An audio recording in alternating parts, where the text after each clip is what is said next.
Bueno, arrancamos. Buenas tardes. Buenas tardes, don Yain. Vamos a tratar de dar la última parte de la teoría de multicarriles para después, si hay tiempo, arrancamos con lo que es la teoría de caminos rurales de dos carriles. Este va a ser un repaso rápido hasta entrar. Lo único que tenemos que dar de parte de multicarriles sería la parte de pendientes y los distintos tipos de estudios que se pueden hacer dentro de un multicarril y ver que en multicarriles, para la versión nueva, la que estamos viendo ahora en teoría, se considera el factor de población.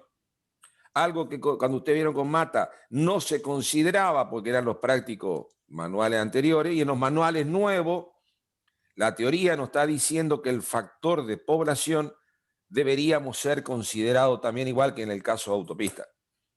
Por lo tanto, arrancamos tipo de multicarriles, lo que ustedes vieron, que el multicarril está basado en condiciones reales de la Transportation Reserve Board, o sea, en Centro de Investigación de Carretera, en donde ellos lo que hicieron fue tratar de ver casos reales de multicarriles. Estos multicarriles no tenían un gran tránsito, a lo sumo hasta 40.000 vehículos por día, y que en general eran multicarriles a lo sumo de 2 carriles por sentido o 3 carriles por sentido, y el tránsito medio diario anual no llegaba más de los 100.000 vehículos. Hasta ahí era todo teoría lo que ustedes vieron. Después hacía la diferencia entre multicarriles con respecto a autopista, obviamente el impacto visual, las normas de diseño geométrico, las características de que no tiene que haber semáforo, etcétera, etcétera. Y con respecto a un camino rural de 2 carriles, que sería la teoría que queremos desarrollar hoy a la tarde, obviamente un camino rural de 2 carriles, multicarril con respecto a arteria urbana, las arterias urbanas tienen en forma regular los semáforos. Obviamente los caminos o autopistas urbanas tienen mucho mayor número de accesos por sentido de circulación.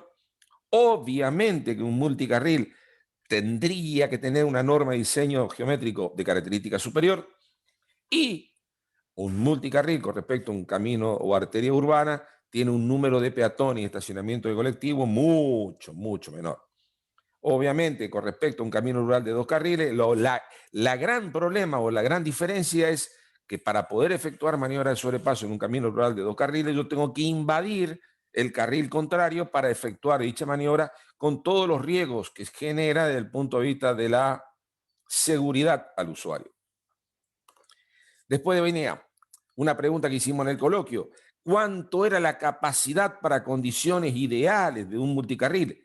Nunca llegaban a una autopista y los valores reales medidos eran de 2.200, y de última, extrapolando a condiciones ideales no medibles en campaña, 2.300, menor que el valor máximo de autopista.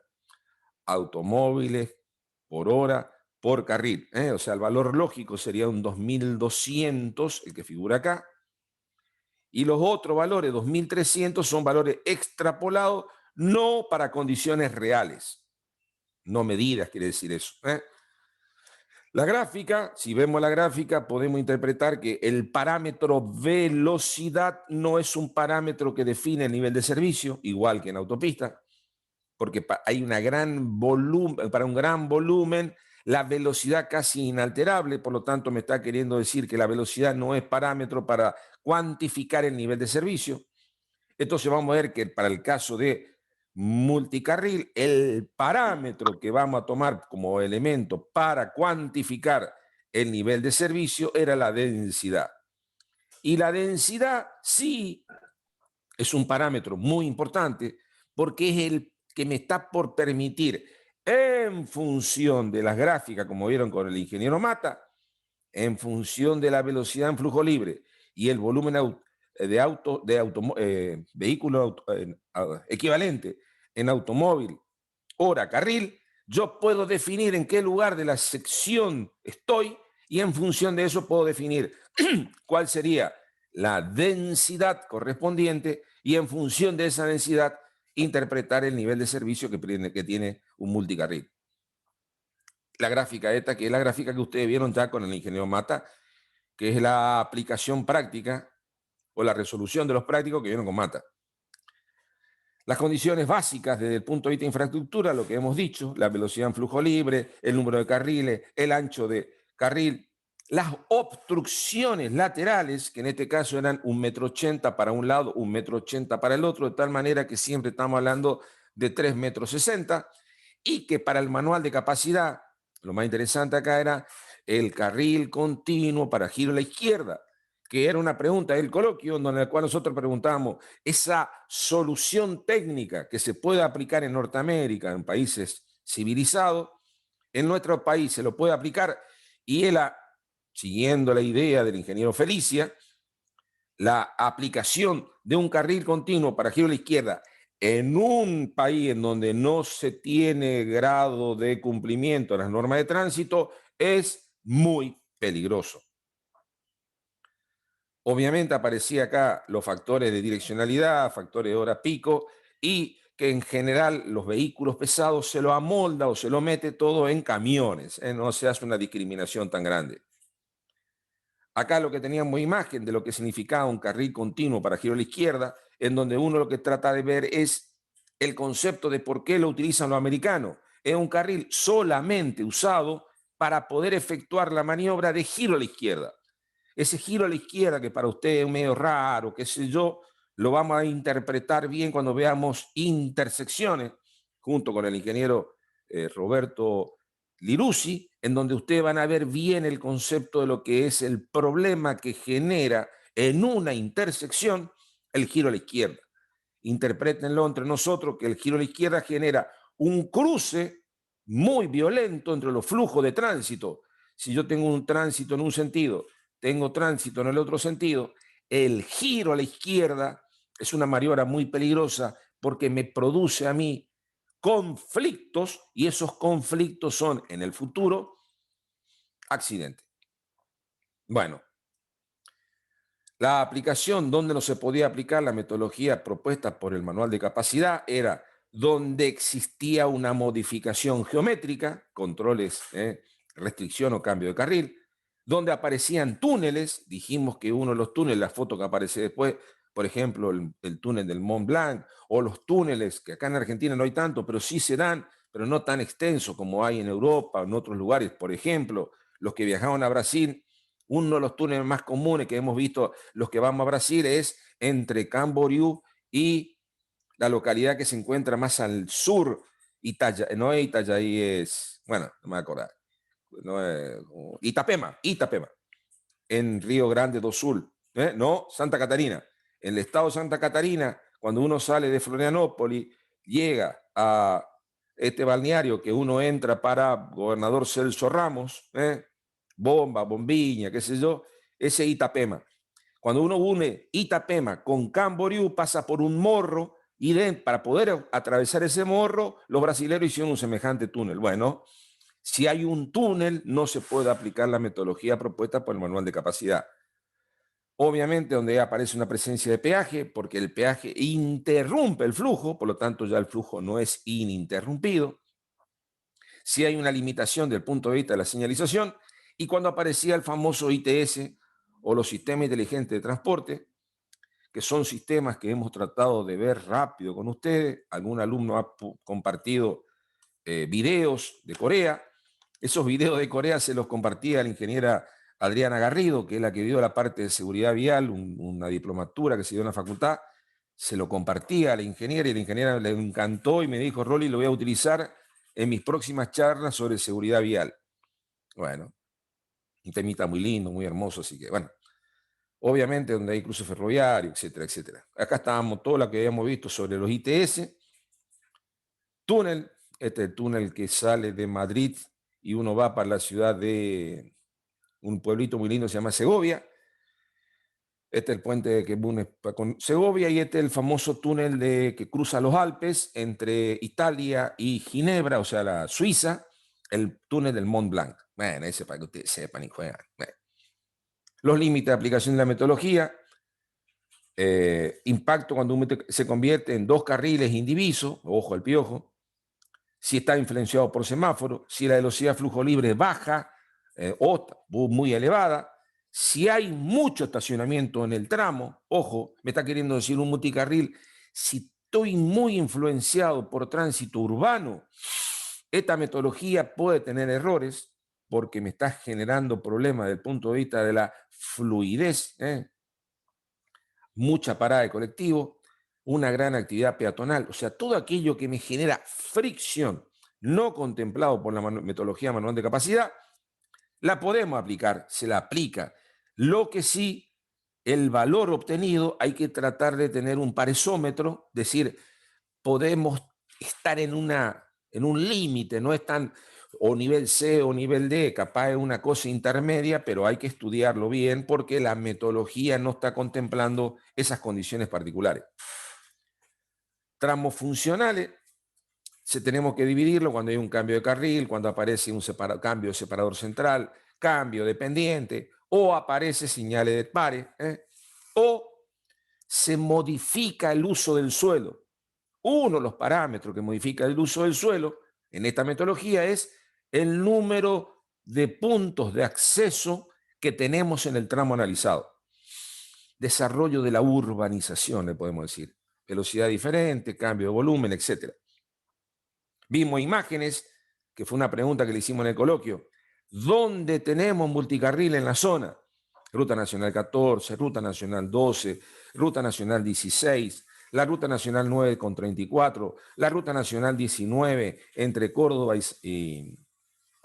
y Santa Fe, etcétera, etcétera, etcétera. Y varios lugares, no son los únicos.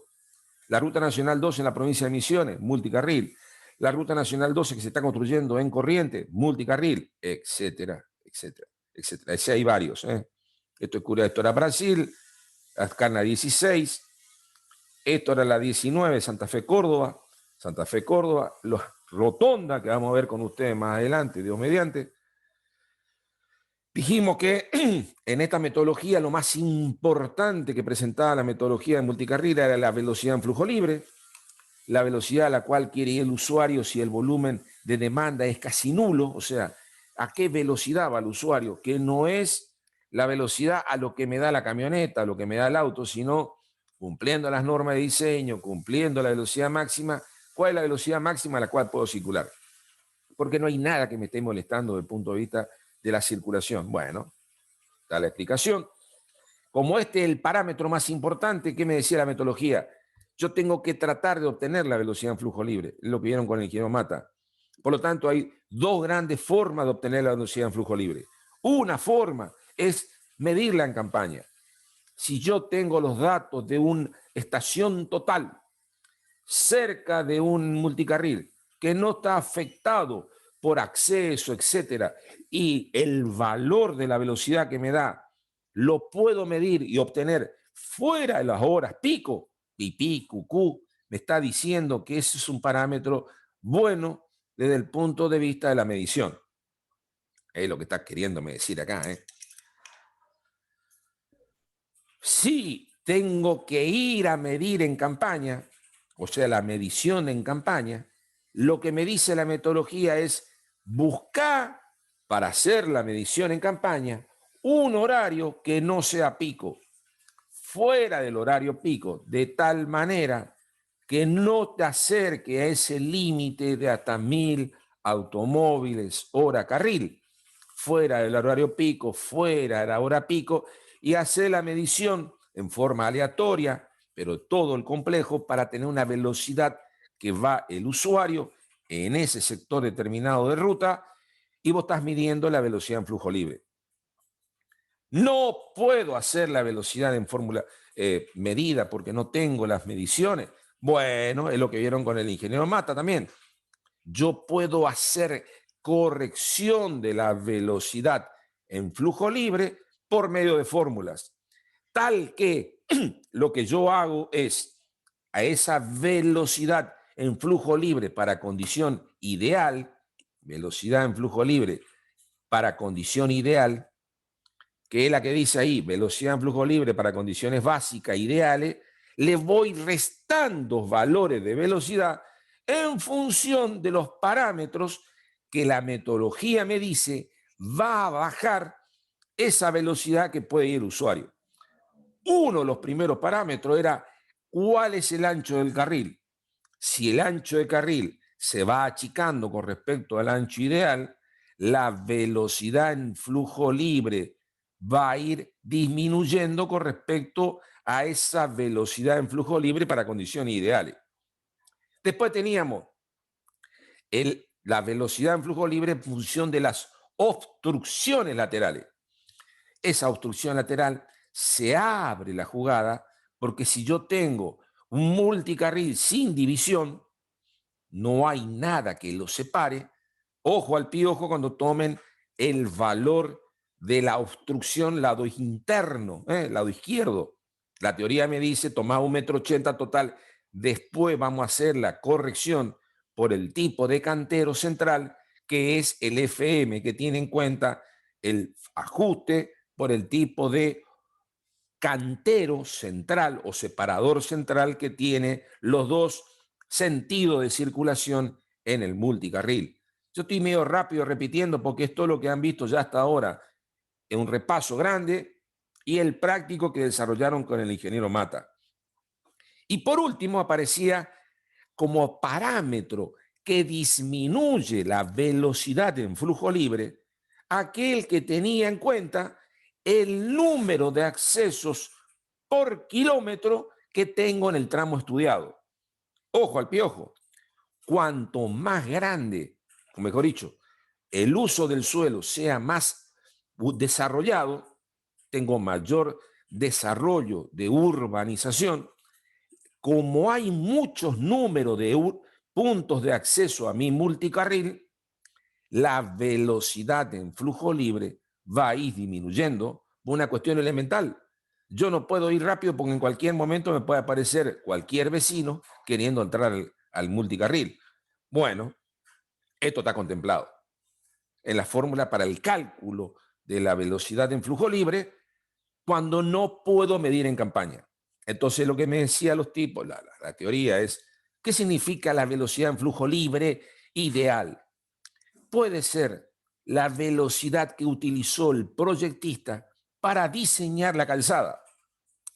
La velocidad de diseño. Lo que vimos en vía 1. Con esa velocidad de diseño, ¿yo qué calculo? El ancho de carril, la pendiente del talud, los radios de curvatura de las curvas horizontales, el parámetro en una curvatura vertical, en una curva vertical, todos los parámetros que tenían en cuenta el diseño de la ruta desde el punto de vista geométrico.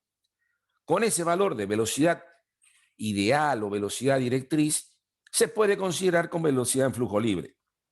O si hay velocidades máximas marcadas en la ruta, la teoría me dice, con respecto a la velocidad máxima, podés tomar, si la velocidad es mayor a 80, ese valor marcado más 8 kilómetros.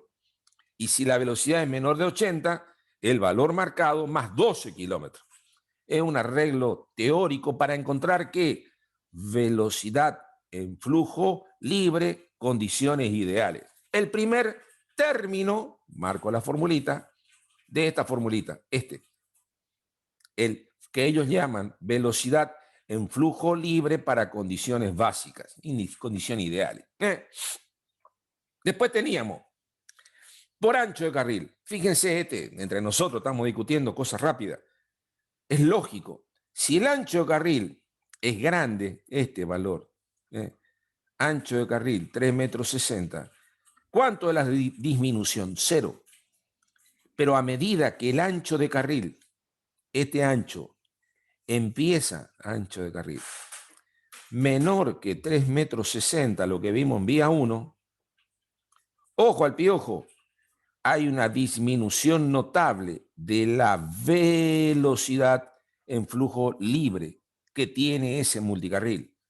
3,30, 3 kilómetros por hora menos, pero si yo tengo menor todavía, hasta 10 kilómetros baja la velocidad en flujo libre. Obstrucciones laterales, es lo que dije y vieron en el práctico. Se habla lado derecho, lado izquierdo, siempre el valor de referencia 1,80 m. Y lo que dice la teoría es, ojo al piojo, vamos para atrás uno. Si yo no tengo camino sin dividir, es un multicarril sin nada, acá únicamente con señalización horizontal, doble línea amarilla, y acá tengo 2 carriles, y acá tengo 2 carriles, acá va un autito, vamos a hacer bien como Dios manda. El autito, ¿eh? Este es el vidrio, acá están las lucecitas y las lucecitas. Y acá está viniendo un camión, una rueda dual, una rueda dual, una rueda dual. Y acá tenemos el camión y otra carga. Y acá va el chofer, qué sé yo. Y acá tenemos lo mismo. Y no hay ningún obstáculo, no existe, no hay nada. Este valor se toma al lado izquierdo, B igual a 1,80 m. En caminos sin dividir, siempre es 1,80 m. En el práctico lo van a ver, no se preocupen. Y acá lo que me está diciendo la teoría es fácil. A medida que la obstrucción lateral baja con respecto al 3,60 m condiciones ideales, lo que tenemos acá, si es 3,60 la reducción es 0, en función del número de carriles. Pero si este valor baja, yo voy a tener valores cada vez más chicos o cálculo de velocidad cada vez más grande. O sea, mi velocidad en flujo libre cada vez se va a ser menor. Acá aparecía la separación central y es lo que habíamos hablado. Si son caminos sin dividir, como ya tomé 1,80 m, acá recién aparece el parámetro de descuento.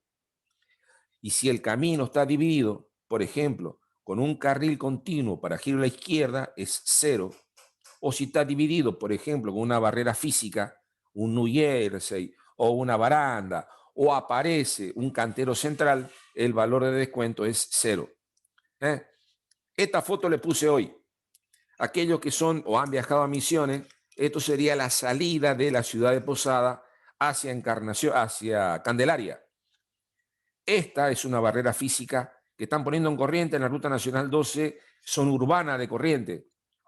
Nosotros llamamos barrera rígida o el New Jersey, barrera de hormigón. Esto es un separador. Entonces lo que me interesa acá es cuánto es la obstrucción lado izquierdo, este valor. ¿Y cuánto es lado derecho? Este valor. Seguro que este valor acá es mayor a 1,80 m. Este sería el lado derecho. Y el lado izquierdo, y hay que tomar desde este punto a la línea blanca y pónganle 1,20 m, qué sé yo. Entonces el V acá va a ser igual a 1,80 m más 1,20 m, aproximadamente tenemos 3 metros. Como es menor a 3,60 m, va a tener que tener un factor de corrección por obstrucciones laterales para el cálculo de la velocidad en flujo libre real. ¿Se ubican la idea? Sí, fácil. Es una imagen que ustedes ya la tienen. Acá hay una línea continua, no se puede pasar. Línea continua, no se puede pasar. Esto es carril continuo para giro a la izquierda. Esto es lo mismo, carril continuo para giro a la izquierda. Y acá es mucho más visible. Acá tengo, fíjense, un carril para un sentido, un carril para el otro sentido. Acá tengo un carril, acá tengo un carril. Y esto, carril continuo, giro a la izquierda. Y esto, que está acá a la derecha, es un acceso. Y acá capaz hay otro acceso, por acá atrás. Bueno, son accesos. Sale, te escucho. Dale. En el tramo que está de la ruta 11 que pasa por Reconquista, ¿también se lo podría tomar como es un carril continuo giro a la izquierda? Vos tenés cantero central ahí, chamigo. En una parte. Sí, pero al llegar por ejemplo, a una entrada, hay como una especie de tramo intermedio que lo usan para girar a la izquierda. Sí, pero hay un tramito nomás, es justo cuando hay un empalme que te va para una ruta provincial o después tenés la rotonda que va al puerto de Reconquista. Es antes de eso. No, es muy chiquito ese tramo. Puede ser una intersección. Pero no, esto está hablando esto es una zona larga. Este es un carril continuo, giro a la izquierda. Ahí se aplica la metodología. ¿Tú digas la idea o no? Perfecto, perfecto. Bueno, punto de acceso es algo muy interesante acá. ¿Qué me dice la teoría? Depende del desarrollo urbanístico. Entonces, podemos tener una idea. Fíjense lo que me dice. En función de a medida que se incrementa el punto de acceso, disminuye notablemente la velocidad en flujo libre que tiene el sistema. La pregunta que uno tiene que hacerse, ingeniero, ¿y cómo puedo definir eso? Fácil. ¿Cuál es el grado de desarrollo que va a tener la zona donde estás por hacer tu camino? En función del grado de desarrollo de esa zona, yo puedo cuantificar la cantidad de puntos de acceso siempre por sentido de circulación. Se utiliza lado derecho y después lado izquierdo. No es en el kilómetro a ambos lados. No, no, no, no, no. Estamos mezclando chicha con limonada. Siempre en un sentido de circulación. Fíjense, esta es una linda tablita también. Ingeniero, no tengo el dato. ¿Cuántos puntos de acceso puedo poner por kilómetro? Fácil. En zona rural, lógico, qué sé yo. ¿Cuánto es tu desarrollo? 0 y 6. Suburbano de alta densidad, 13 o más. Habíamos dicho en la clase anterior, el primero cada 200 metros y el otro tenemos uno mínimo cada 70 metros. Desarrollo de tu zona de camino. Bueno, ¿qué es lo que tenemos que hallar? ¿Qué tenemos que hallar? Tenemos que hallar igual que lo que hemos hablado siempre en vialidad especial, especialmente en autopista. ¿Cuánto es el determinación del volumen equivalente? Tenemos que transformar el volumen que estoy teniendo por sentido, mayorarlo por el efecto de factor de hora pico, dividirlo por n para tener por carril y ajustarlo por la presencia de ¿quién? Factor de ajuste por la presencia de vehículo pesado y el factor de ajuste por población. Factor de pico no vamos a hablar mucho porque ustedes ya recontra vieron esto, pero es tratar de mayorar la variación del flujo máximo en la hora a las peores condiciones dentro de la hora. ¿Cómo? A través del factor de pico.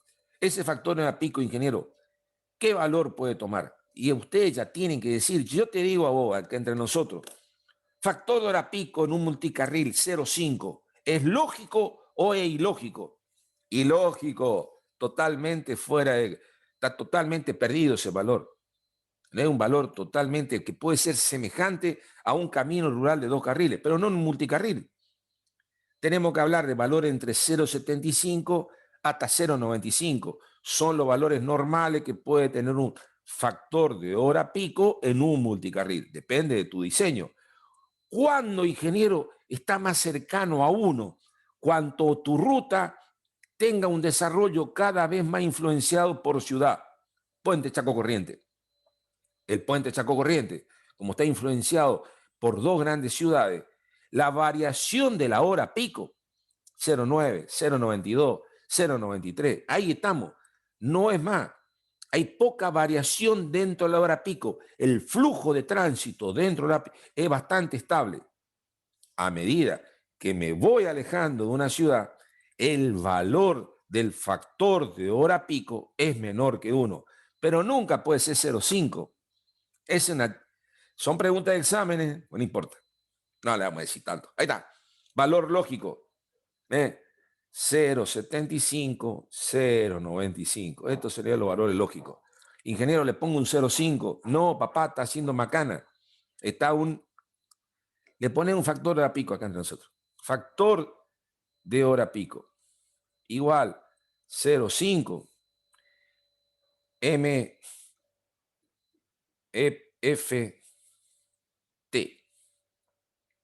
Después busquen qué significa MFT.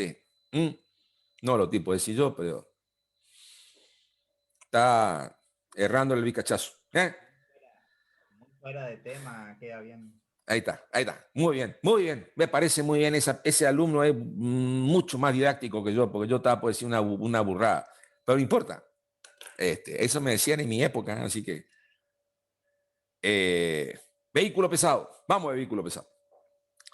Vehículo pesado, vieron algo con Mata ya, pero es lo mismo, estamos teniendo que ajustar la presencia de vehículo pesado. La pregunta va a ser, ¿cómo consideramos un vehículo pesado?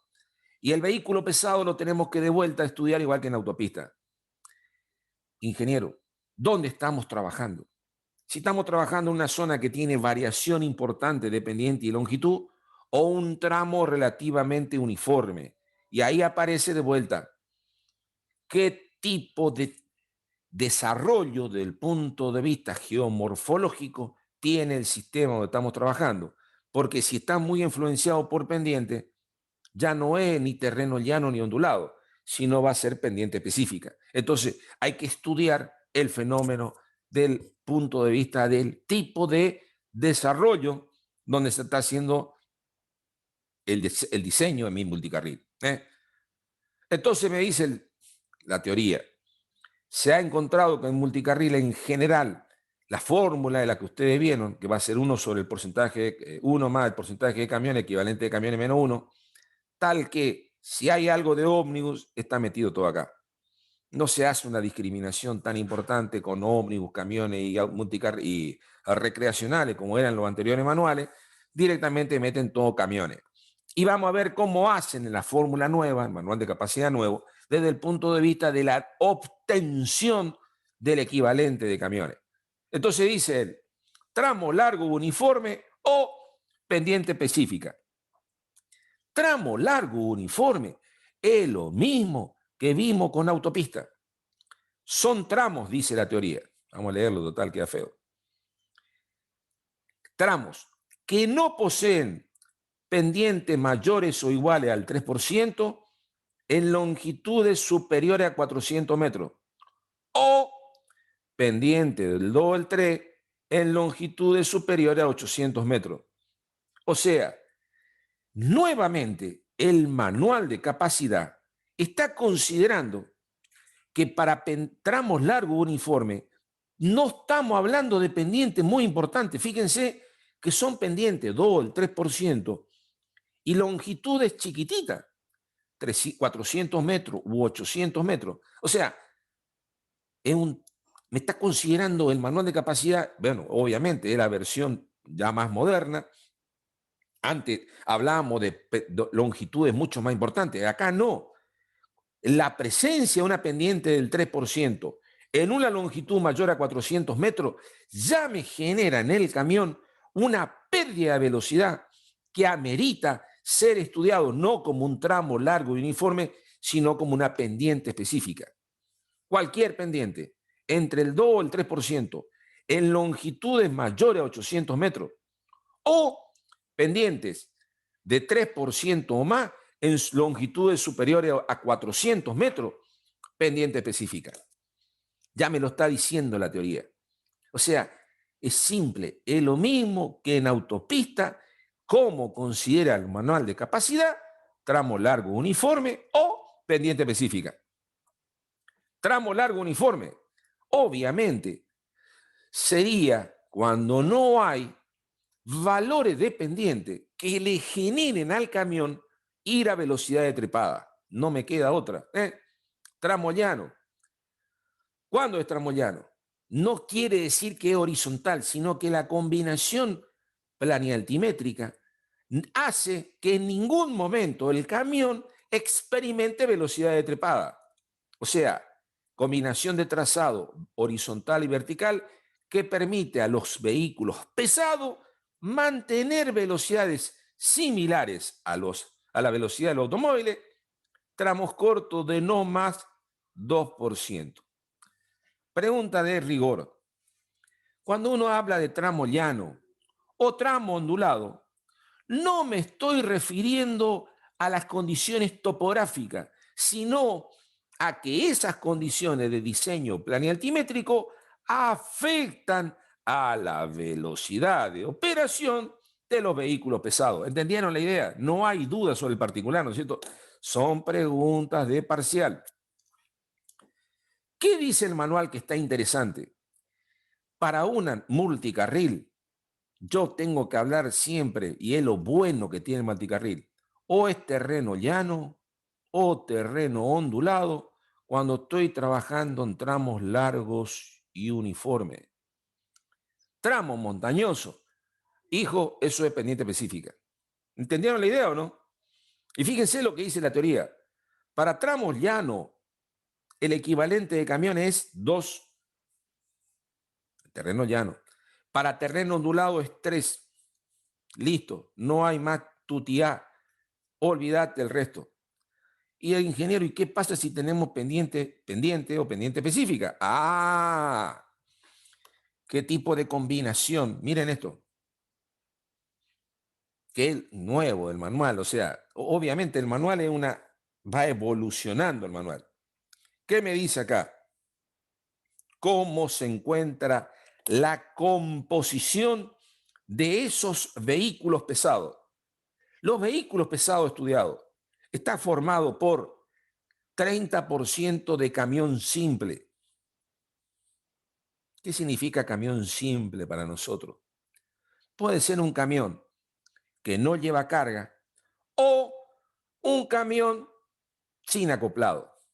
Y el 70% son camiones pesados. Son camiones en donde sí se nota una incidencia en la afectación de la pendiente para ese camión y la velocidad de operación. ¿Entendieron la idea? Entonces yo digo, ¿cómo está formado el parque automotor? Hay 70% de pesado, 30% liviano. Vamos a esta tabla. ¿Y qué me dice esta tabla? Fácil. En función de la pendiente, en función de la longitud y en función del porcentaje de camiones y ómnibus, 10%, busco acá. Este sería el factor de equivalencia de carga que presenta un camión en el flujo vehicular cuando vos tenés una pendiente del 2% y una longitud, por ejemplo, de 1000 metros, y tenés formado tu parque automotor 30% de camión simple, 70% de camión pesado. No, pero yo no tengo pendiente suave, tengo pendiente más pesada. Bueno, fíjense la tablita. 30% de camión simple, 70% de camión pesado. Es la continuación de la otra tabla. Pendiente del 4,5. 1000 metros, 10, 3,32. Ingeniero, pero yo no tengo estos valores de longitud, tengo una longitud más chica. Lo que te dice es, abajo, se recomienda interpolar. Los valores obtenidos son valores de los americanos. Obviamente esta tabla debería ser ajustada por los argentinos para tratar de ayornarnos al tipo de parque automotor. Pero ¿qué están encontrando ya? Yo puedo ayornar al parque automotor en función de la composición del parque de camiones. 30% es camión simple, 70% es camión pesado. No, ingeniero, mi parque es diferente, 50 y 50. Mirá, 50% es camión simple, 50% es camión pesado. Entrábamos con el 2, entrábamos con el 1, entrábamos con el 10, 2,49. No, no era este, era 50-50 con el 4,5 y el 1000, fíjense. 4,5 acá. Estoy en el 1000. El 10, 3,24. ¿Se ubican la idea? Esta tabla del manual de capacidad me abre el espectro disponible para mí en función de algo que no lo teníamos tan visto, que era el tipo de composición vehicular de los vehículos pesados que estamos circulando en mi multicarril. ¿Por qué, ingeniero, es diferente con respecto a los manuales anteriores? Por lo que estamos hablando. Es una evolución de la Transportation Reserve Board, Centro de Investigación de Carretera, porque van estudiando casos reales. Y ellos van estudiando casos reales y van actualizando los manuales. Pipí, cucú. Hasta tener este, por ejemplo, 70% camión simple. Vamos a hacer uno más.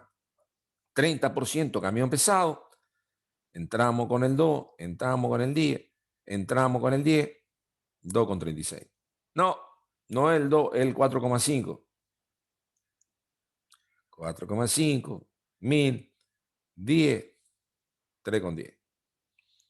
O sea, multicarriles para pendiente específica entra a jugar la composición vehicular, especialmente del tipo de parque automotor, obviamente de los vehículos pesados, para sacar el equivalente de camiones. Ingeniero, no, tengo pendientes compuestas. Bueno, atento Houston. Lo mismo que en autopista. Puedo hallar como primer cálculo una pendiente promedio. Pendiente promedio. Pero la pendiente promedio puede ser hallada sí y solo sí cuando cada una de las pendientes es menor al 4% y la longitud del conjunto es menor de 1200 metros. Tengo este cálculo. 3 pendientes sucesivas. 2% 200 metros, 1% 400 metros, 3% 400 metros. Que tiene el límite. Pendiente específica. Che, pero ¿qué pendiente tomo acá? ¿Se cumple? ¿Ninguna es superior al 4%? Sí. ¿La longitud del conjunto es menor a 1200? Sí. Allá la pendiente promedio. Tengo 200 acá. Van juntando la cantidad de metros. 200 son 4 metros. Acá 4 y 4, 8. Y acá 4 por 3, 12. Una cosa así. Subí la idea. 4, 2 por 4, 8. 8 y 4. Y acá 12. Aproximadamente le está queriendo decir 20 metros. Depende de diferencia de altura. Bueno, si son 20 metros en 1000 metros, la pendiente promedio, el 2%. ¿Se ubican como el concepto? Chico pleito, sí y solo sí se cumple. La longitud es menor a 1200 y ninguna de esas pendientes individuales es mayor al 4, pendiente promedio. Ingeniero, no cumplo esto. Vamos a tener pendiente equivalente cuando tengo condiciones de pendiente mucho más severas. Y acá, lo mismo que en autopista. ¿Qué me dice la metodología? Pendiente equivalente. Acá.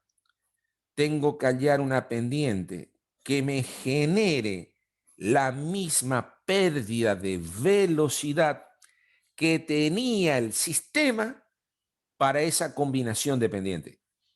¿Y cómo se hace, ingeniero? Lo que vimos en autopista. Supongamos este ejemplo. La primer pendiente tiene 4%. La segunda pendiente tiene 6%. La primera tiene 500 metros, 700 metros. Pendiente específica, más vale, cacho. 3, 2 o 3, 400 metros. 2, más de 3, 2 o 3, 800 metros. Más de 3, 400 metros. Esto es pendiente específica. Sí o sí, no me queda otra. Bueno, ¿cómo hacemos? Fácil. Buscamos para el tipo de vehículo o de camión que estamos trabajando, camión tipo, ¿qué tenemos que hallar? Vamos al dibujito. La primer pendiente dice que es 4% y 500 metros. Bueno, busco el tipo de camión. 4% es la curva de desaceleración. Ya lo vieron con Mata, es lo mismo, estoy repitiendo. Busco la pendiente del 4%. Como la pendiente de desaceleración es esta. ¿Y con qué valor voy a entrar? Con el valor de la longitud. ¿Cuánto era mi primera longitud? Estamos acá abajo. 500 metros y 4%. Si es 500 metros, entro acá. Busco 4%. Vamos a hacer enter. ¿Qué obtengo yo? El valor de la velocidad que va a tener ese camión al final de qué punto del primer rampa. Subió con un I 4%, una longitud L igual 500 metros. Mi camión al final de esta rampa va a llegar con una velocidad igual 70 kilómetros por hora. Como estoy queriendo allá la pendiente equivalente, ¿qué tengo que hacer ahora? Ver con qué valor de pendiente viene el sistema en sucesivo ahora. La segunda pendiente del 6%. Hallo una longitud equivalente ficticia que le genere al camión la misma pérdida de velocidad para esa pendiente del 6%. Es lo que hago acá. Busco la curva del 6% y voy a localizar la longitud equivalente para esa pendiente del 6% que genera la misma pérdida de velocidad. Lo marco. ¿Qué me está queriendo decir esto acá a mí? Entre nosotros.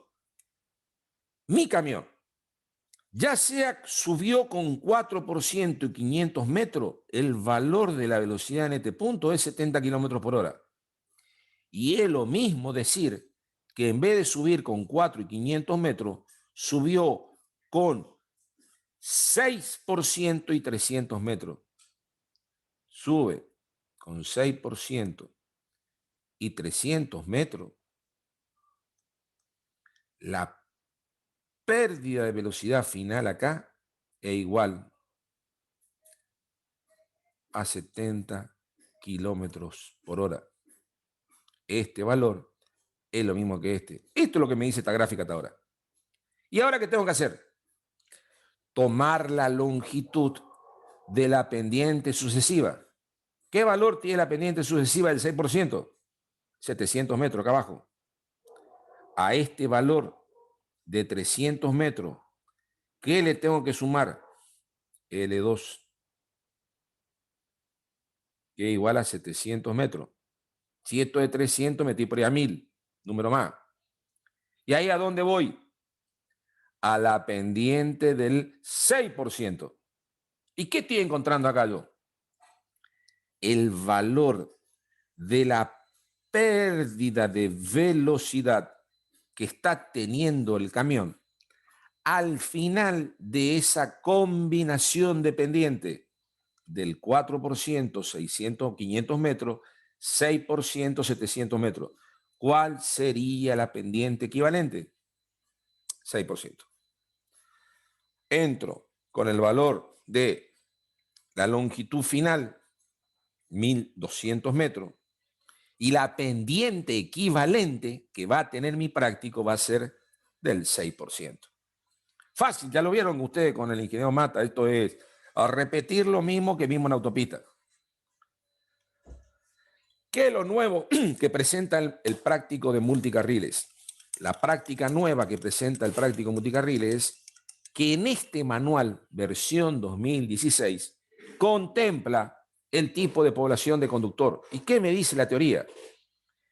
Se encontró por los valores obtenidos del manual de capacidad de observación de caminos multicarriles existente que la presencia del conductor, si no es habitual, me puede generar a mí una pérdida desde el punto de vista de lo que sería la eficiencia del diseño hasta en un 15%. Se reduce la capacidad entre un 10 y un 15%. Y ahí está la teoría. Me está queriendo decir, conductores regulares, el factor de población es 1. Pero si yo tengo una enorme proporción de conductores no habituales, ejemplo, le hacemos un multicarril en Bariloche o le hacemos un multicarril entre el Bolsón y le hacemos con Esquel, zona turística por excelencia. Bueno, como es una zona turística y el conductor no va a ser habitual, vamos a tener que considerar una disminución desde el punto de vista técnico del diseño, desde el punto de vista del comportamiento de ese multicarril. Esto es nuevo. Y aparece un factor, fíjense, disminuye hasta en un 15% las condiciones del manual prevaleciente por el tipo de conductor, pregunta de examen. Para el manual de capacidad versión 2016 en multicarriles, ¿se considera o se ajusta la presencia de tipo conductor? Sí, señor, se ajusta la presencia del tipo conductor. No me queda otra, es la evolución del manual. Cálculo de densidad, bueno, ya lo vieron con Mata, fácil. ¿Cuál es el problema acá? La densidad del nivel de servicio. La densidad es el parámetro más importante para decir qué tipo de nivel de servicio tiene el multicarril. Luego, lo que yo tengo que hacer es estudios. El primer estudio es estudio operacional. ¿Qué significa estudio operacional? Entre nosotros, es tratar de interpretar cómo está trabajando algo existente que yo lo tengo y lo puedo medir. La pregunta sería, para lo que yo tengo, ¿cuál es el nivel de servicio que presenta la solución vial construida? Tengo todos los datos. Se concentra en la determinación del nivel de servicio, pero se puede determinar la velocidad de marcha, densidad, tránsito detallado, obviamente, volumen, características, composición del tránsito, trazado horizontal, vertical, todos los datos. ¿Y cuál es la variable que yo necesito? Hermano, yo necesito conocer la densidad. O sea, necesito conocer la velocidad de operación. Calculo, puedo hallar ese volumen equivalente por sentido y por carril en automóvil horario equivalente, la velocidad en flujo libre, y con esto, ¿qué hago yo? Calcular la densidad. O lo hago como vieron ustedes con Mata. Prácticamente entro con el volumen horario equivalente, automóvil hora carril, con la velocidad en flujo libre y veo en qué nivel de servicio está trabajando la solución determinada. Y puedo, con la tabla esta, definir cuál sería el nivel de servicio que está trabajando la solución estudiada como en un estudio operacional. Determino la densidad, pipí, cucú, tengo el nivel de servicio. Primer estudio, estudio operacional. No, ingeniero, quiero hacer otro, quiero diseñar. Bueno, fácil, hermano, si es diseño, la incógnita siempre en esta solución vial, ¿cuál va a ser? El número de carril. Por lo tanto, yo necesito nuevamente transformar el volumen por sentido, vehículos por hora por sentido. Lo divido por el factor de hora pico. ¿Qué estoy haciendo? Lo mayor o a un volumen horario equivalente. Lo divido por el factor de ajuste de vehículos pesados y lo divido por el factor de población y tengo el volumen en automóviles por hora, por sentido. ¿Y con qué lo tengo que comparar? Y tengo que ver cuánto sería el máximo volumen horario para los distintos niveles de servicio y para los distintos valores de velocidad en flujo libre que yo estoy diseñando. Como estoy diseñando, yo puedo ajustar eso. Luego, en función de esto, puedo sacar directamente el N. Va a ser igual al volumen horario en automóviles hora por sentido dividido el máximo volumen que puede salir para ese nivel de servicio buscado y la velocidad en flujo libre que yo estoy diseñando.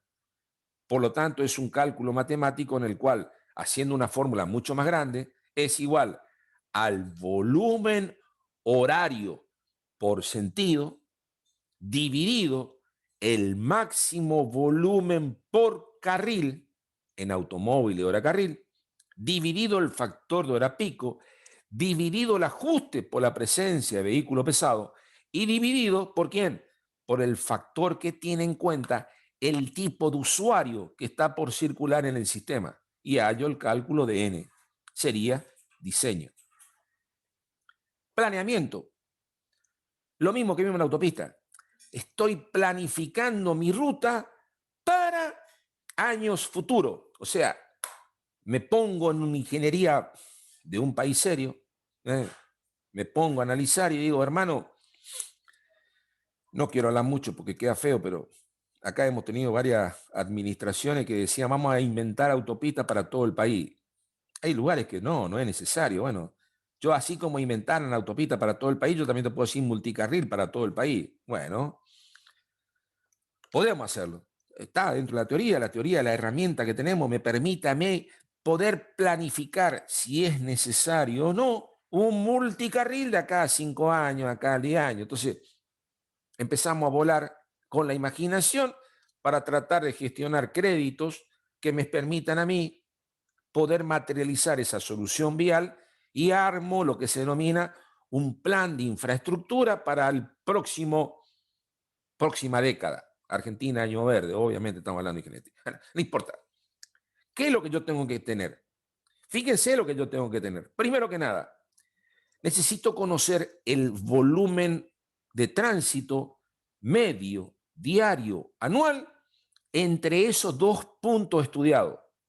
Tránsito medio, diario, anual, entre los dos puntos estudiados. Este tránsito medio, diario, anual es en ambos sentidos. Este valor, cuando estoy haciendo planificación, es entre un punto A y un punto B por alguna herramienta matemática. ¿Cuánto es el tránsito medio, diario, anual de acá a 20 años? 15 años, 10 años, etc. Bueno, hago una extrapolación, lo que ustedes vieron, 1 más i elevado a la n, y extrapolo. Listo.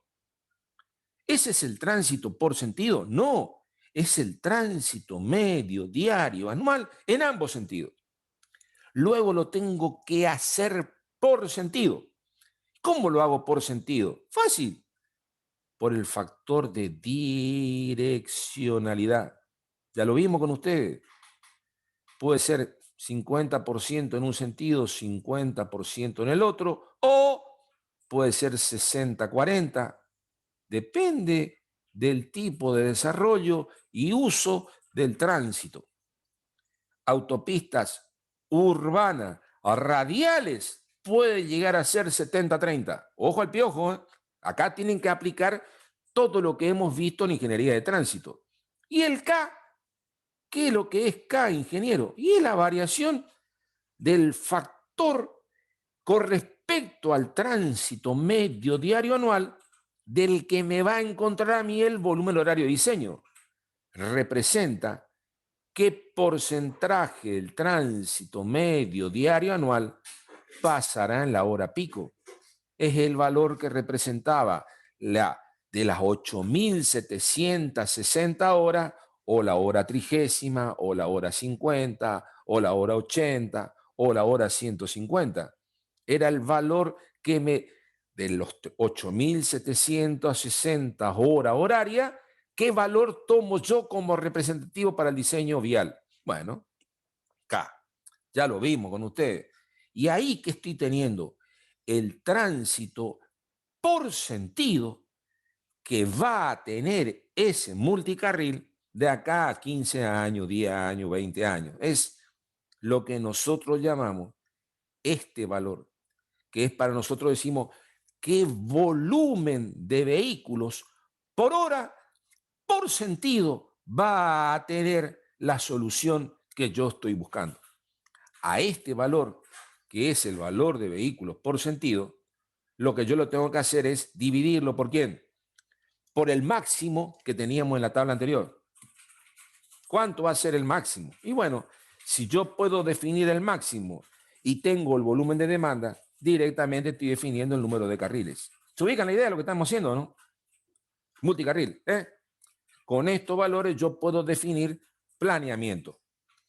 ¿Qué más me dice la teoría? Lo mismo que están viendo con Mata. En un práctico con Mata ustedes lo vieron. Para una solución vial, como yo tengo bien definidos los niveles de servicio en función de la densidad, la teoría lo que me permite obtener es volúmenes equivalentes y de servicio para los distintos niveles de servicio. Por lo tanto, yo puedo definir cuánto sería el máximo volumen que puede pasar para la solución estudiada para los distintos niveles de servicio.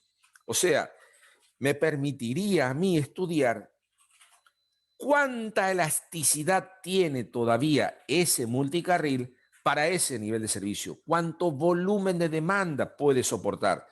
Es como un estudio, no tanto de operacional, sino ver la variación o el volumen que soporta esa solución vial para ese nivel de servicio. O sea, me permite jugar y ver el comportamiento de ese multicarril hasta cuánto aguanta para ese nivel de servicio. Es jugar con los volúmenes. Y es lo que me está diciendo acá.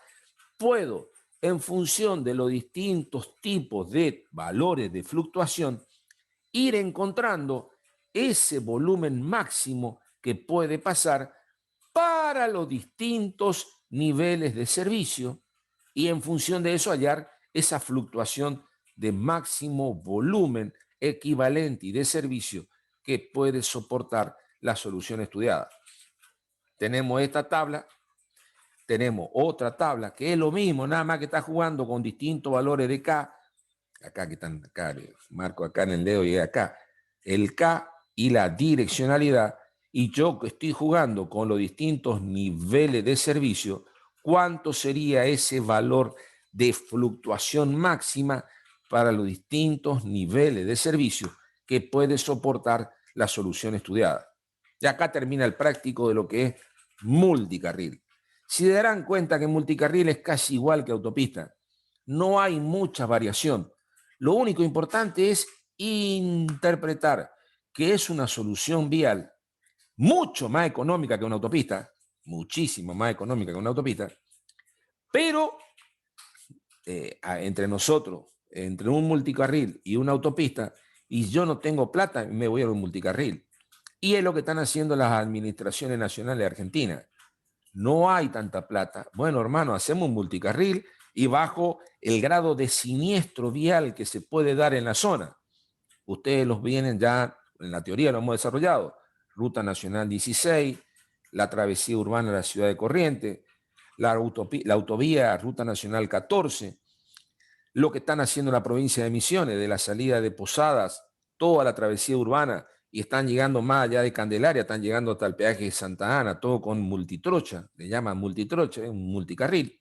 Bueno, es una solución vial que entre todo lo que hemos visto hasta ahora es más usada que una autopista. Obviamente autopista es lo ideal, porque ya le dije, el pipí cucú de un desarrollo de ingeniería vial, pero es carísimo. No es solución vial barata, es algo espectacular, pero hay que tener mucha plata, mucho costo, porque hay que expropiar tierra, hacer intersecciones a distinto nivel, bueno, todo lo que vamos a ver más adelante con la materia. Hasta acá corto lo que es multicarril. ¿Alguna pregunta que han tenido sobre el particular?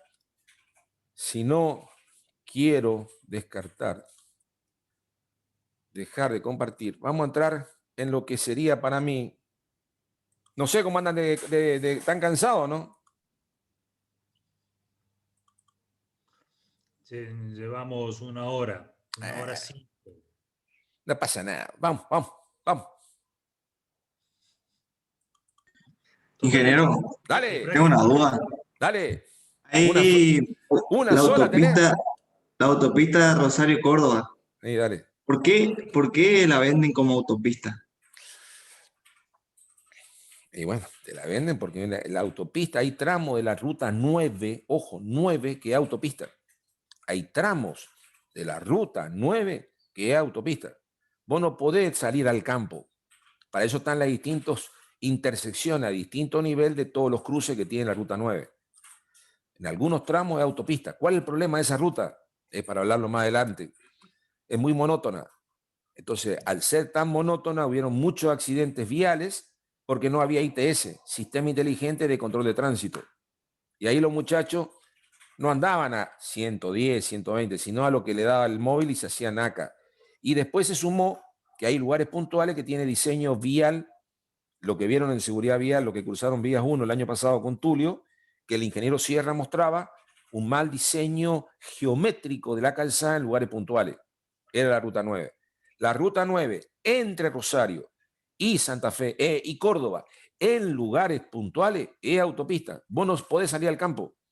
Es lo mismo que la autopista Santa Fe-Rosario. La autopista Santa Fe-Rosario es autopista. Vos no podés salir al campito que está a la derecha. No hay salida, es autopista. Lo único raro tiene autopista Santa Fe-Rosario que la estación de servicio está en el centro. Entonces la rama de aceleración y desaceleración está en el carril de adentro. Bueno, se cumplen la rama de aceleración y desaceleración, bueno, pero es autopista. La ruta 9 en lugares puntuales es autopista. Hay tramos de la autopista entre la ciudad de Rosario y la ciudad de Rosario y Córdoba, es autopista. ¿Por qué? Porque la ruta 9 anterior o antigua va paralela. Más o menos 5, 7 kilómetros, un poco menos capaz, 4 kilómetros. Hacia el norte viene la ruta 9 antigua, que une todos los pueblitos. Bueno, esa ruta sigue estando, pero vos tenés una autopista que es sin interferencia de la autopista con respecto a las propiedades o los terrenos lindantes. Y si vos querés ingresar, tenés intersecciones de distinto nivel. O sea, la autopista 9 es autopista. ¿Qué otra es autopista? Parte de la Panamericana, especialmente la entrada a la ciudad de Buenos Aires es autopista. Parte de la autopista también es parte entre la ciudad de Zárate y Buenos Aires, también es parte de autopista. No es autopista, por ejemplo, Mar del Plata, Buenos Aires. No es autopista, porque vos de ahí podés salir a comprar en los puestitos que están al costado y salir a comprar choripanes. No, eso no está permitido en una autopista. En una autopista no puede haber un puestito que te vende choripanes. No, papá. Se pierde toda la esencia de lo que es la autopista. Te pego si hay eso. No. Bueno, algo más. Vamos a empezar en caminos rurales de 2 carriles. Total, vamos a empezar nomás y cortamos. Total, no pasa nada, es para empezar. Para interpretar la diferencia gigantesca que hay entre una solución tipo autopista, multicarril o un camino rural de 2 carriles. ¿Están de acuerdo, no? Arrancamos. Sí, si ustedes son jóvenes. Vamos, dale. Camino rural de 2 carriles. Compartir. ¿Lo ven o no lo ven? Sí.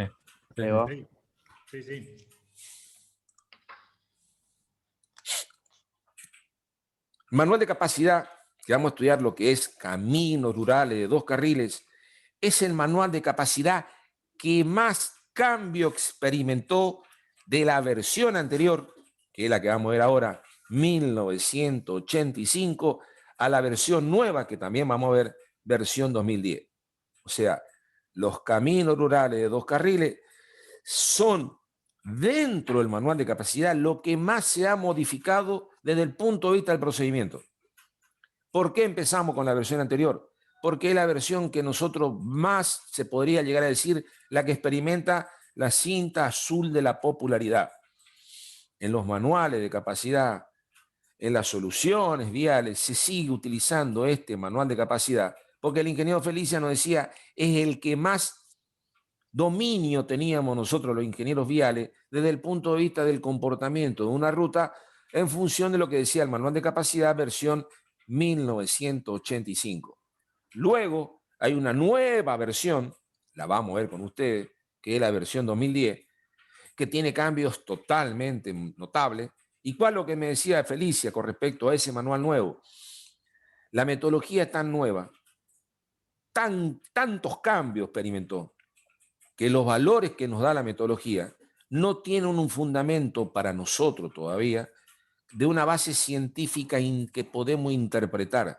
Es muy de lo americano, es esto y olvídate. Y vos decís, pero ¿corresponde o no corresponde? Bueno, Felicia nos dice, esta versión, la que vamos a ver con ustedes ahora, es la que más dominio teníamos. La otra es lo que viene, de acá 5 o 7 años es la versión que se va a aplicar en la Argentina.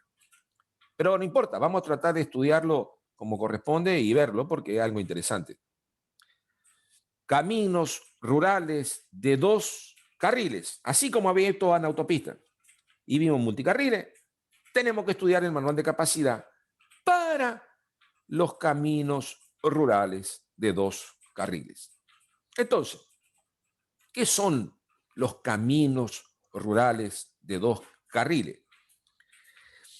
Estas son imágenes que se le ha pegado a usted, pero más o menos ustedes ya saben lo que más común vamos a encontrar desde el punto de vista del diseño vial. Es lo que ustedes diseñaron en Vías 1. Son las soluciones viales más comunes. Vamos a ver ahora una teoría que les voy a poner ahora, que lo más común que hay desde el punto de vista del diseño de un camino. Una solución 1+1, un carril o una trocha en un sentido y una trocha en otro sentido. Un carril en un sentido, otro carril en otro sentido, de lo que veían con Tulio, 1+1. Esto es una imagen. Camino rural de 2 carriles. Vamos a otra. Camino rural de 2 carriles, que presenta a la mano derecha algo particular. Esto que está presentando puede llegar a ser considerado como una bicisenda. Fíjense que está totalmente separado con respecto a la calzada a través de un elemento físico importante y tiene otro color. Si hay tiempo, el ingeniero Mata le va a contar lo que él vio en una diplomatura de seguridad vial. Se pinta de otro color la calzada, donde el vehículo que lo va a circular no es o ni un automóvil o un camión. Está pintado como si fuese para un motovehículo tipo o bicicleta o moto, pero no es para un camión o automóvil. Esto es un diseño típico en una zona de llanura, camino rural. ¿Qué estamos viendo acá nosotros, entre nosotros, con respecto a la solución vial anterior? La zona de camino, los taludes, la demarcación horizontal, una demarcación vertical que me está indicando la presencia de curva. Ya me está empezando a hacer ruido el diseño geométrico de un camino rural de 2 carriles con respecto a una autopista. Otro, fíjense cómo se delimita la zona de camino. Esto es muy común, esto es Jujuy, la zona de Jujuy. Acá tenemos un alambrado, acá tenemos un alambrado, la zona de camino es bastante baja, angosta, no hay una gran zona de despeje, estamos en presencia de una expropiación pequeña, poner una autopista acá, vamos a tener que expropiar mucho a los terrenos lindantes, y acá no te digo nada, no tenemos ni siquiera zona marginal, un vehículo que sale se hace moco contra un árbol.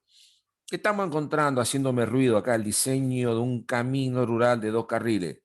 Que las condiciones de operación, las condiciones de diseño, siempre van a ser de características inferiores con respecto a una autopista o con respecto a un multicarril. Otra imagen de un camino rural de 2 carriles. Otra imagen de un camino rural de 2 carriles. A ver, ¿quién sabe esta? Esto es el camino que une la Ruta Nacional 34 entre Santiago del Estero y Terma de Río Hondo. Sería la 9 entre nosotros, la 9, la Ruta Nacional 9.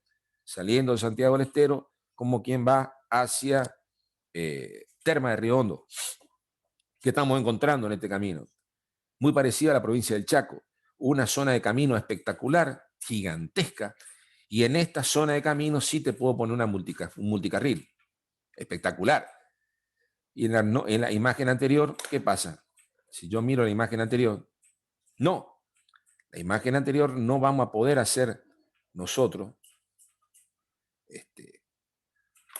un multicarril porque no va a entrar el sistema. Aguánteme que se me colgó la computadorita. Ya, tranquilo. Acá sí. Imagen. Bueno, ¿qué dice la teoría? Este concepto de la red vial argentina, el camino rural de 2 carriles, 1+1, aproximadamente de la red vial nacional, es el 92,4% de lo que nosotros podemos decir de la red vial nacional. Entre nosotros, el camino rural de 2 carriles es el diseño geométrico que tiene la cinta azul de la popularidad. Más del 90% de la red vial nacional está dada por un camino rural de 2 carriles. Autopista tenemos 1.700 kilómetros y autovía 1.700 y autopista 1.090. este valor de autopista es casi fijo, y lo que está creciendo notablemente son las autovías. Este concepto grande. ¿Qué habíamos visto en autopista y en multicarril? ¿Cuál es el parámetro más importante para definir el nivel de servicio? Era la densidad. En este caso no. Para poder decir qué parámetro pueden cuantificar el grado de comportamiento del usuario, siempre se va a hablar de 3 parámetros. Un primer parámetro va a ser velocidad promedio de viaje. Y es cierto, ¿a qué velocidad iría el usuario para las condiciones prevalecientes de tránsito y calzada en forma promedio? La longitud del tramo dividido el promedio del tiempo de viaje de todos los vehículos que recorren el tramo. Vías 1. Era un parámetro que ustedes ya le habían visto en vías 1. Segundo parámetro. Uno, la velocidad. Me da una idea de cómo está trabajando el sistema. Segundo parámetro. Porcentaje de tiempo de demora. Algo nuevo. Fíjense lo que es el concepto. Se lo voy a decir con mis palabras y después lo leemos. Del viaje, ¿qué porcentaje de ese viaje yo no puedo efectuar maniobra de sobrepaso? ¿Qué tiempo pierdo durante mi viaje por no hacer la maniobra de sobrepaso? Y miren lo que dice la teoría. Es el promedio del porcentaje de tiempo de demora de todos los vehículos debido a la imposibilidad de realizar maniobra de sobrepaso. Es una magnitud muy difícil de medir en campaña porque se la puede reemplazar por un porcentaje que ustedes ya lo vieron cuando veíamos que en una estación total categoría 15. La categoría 15 era cuando en la estación permanente no se podía identificar el tipo de vehículo. ¿Y por qué no se podía identificar el tipo de vehículo? Porque había una continuidad de los vehículos y no se separaban. Imposibilidad de efectuar maniobra de sobrepaso, y es un parámetro que entra en los estudios de los caminos rurales de 2 carriles. Entre nosotros, cuanto más alto sea el porcentaje de tiempo de demora, más alto es la imposibilidad de efectuar sobrepaso. Luego, al ser más alta la imposibilidad de efectuar sobrepaso, el nivel de servicio de esa solución vial cada vez peor. ¿Se ubican la idea? Y por último, que es el tercer parámetro, era lo que ustedes vieron con el ingeniero Mata, la utilización de la capacidad, la relación existente entre el volumen que está excitando esa solución vial con respecto a la capacidad de la facilidad estudiada. Estos 3 parámetros son los parámetros de estudio de un camino rural de 2 carriles para estudiarlo y cuantificar el grado de confort que experimentará el usuario, nivel de servicio, en función de estos 3 parámetros. La velocidad, fíjense que en una autopista y en un multicarril la velocidad no es parámetro de nivel de servicio. Acá sí, porque cuando aparece un camión, yo no lo puedo pasar. Me tengo que pegar detrás del camión hasta que se me abra un umbral seguro para efectuar la maniobra de sobrepaso. Cuanto más camiones y tránsito hay menor velocidad, mayor porcentaje de tiempo de demora, por lo tanto, mayor utilización de la capacidad. ¿Qué estoy viendo? Que la velocidad va a ser un parámetro importante para poder cuantificar en esta solución vial el nivel de servicio. Se ubican lo que estamos hablando, ¿no? E interpretar dónde estamos parados y separarnos con respecto a lo que era un multicarril o lo que era una autopista. Profe, en el Dale. punto número 2 sería más porque la vía se adapta tipo a la topografía del lugar, ¿no es cierto? Claro, y no te olvides que el camión ya no anda a la velocidad que va el autito. El autito, obviamente, un auto 110 anda cualquier auto 110, pero el camión no, todos los camiones andan a 110. 110 puede andar un camión con buena relación peso-potencia, pero yo te pongo un camión 1114 llevando 30 toneladas de peso bruto o peso neto, más la tara del camión, estamos en 42, 43 toneladas, y es un camión 1114 con viento norte, y nomás más de 70. Ese camión me genera a mí una disminución de mi velocidad y luego me genera a mí un incremento del porcentaje de tiempo de mora. Al incrementarse el porcentaje de tiempo de mora, voy a experimentar fricción mayor y no voy a estar circulando cómodo.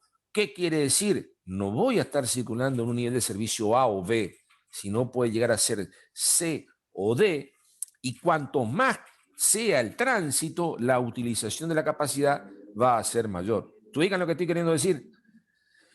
Ya no es tan fácil como era en autopista o multicarriles, sino que ahora ya el tránsito, la composición geométrica y la velocidad son parámetros a considerar para definir el nivel de servicio. Miren, condiciones ideales, más o menos lo mismo que siempre. Velocidad mayor a 96, ancho carril 365, obstrucciones laterales mayor a 1,80 m.